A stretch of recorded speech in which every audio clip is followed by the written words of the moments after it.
Hello guys, இன்றைக்கி நம்ம கல்யாண வீட்டு ஸ்டைலில் மாங்காய் பச்சடி எப்படி பண்ணலான்னு பார்க்கலாம். அதுக்கு ஒரு நல்ல பெரிய மாங்காய் பார்த்து எடுத்து வச்சுட்டு இதை குட்டி குட்டியாக கட் பண்ணி வச்சுக்கலாம்.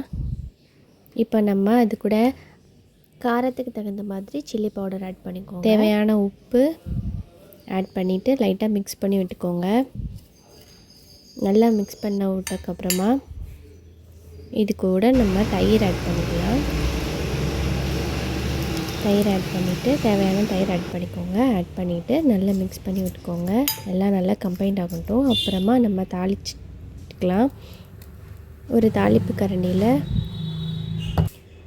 ஆயில் விட்டு கூடவே கடுகு, காஞ்ச மிளகாய், கருவேப்பிலை போட்டுக்கணும்.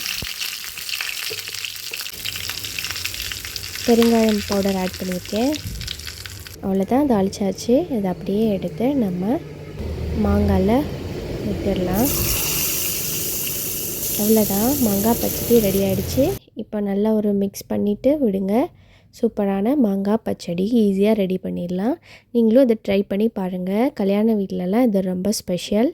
உங்களுக்கு இந்த வீடியோ பிடிச்சிருந்தா லைக், ஷேர் அண்ட் சப்ஸ்கிரைப் பண்ணுங்கள். டாட்டா, பாய் பாய்.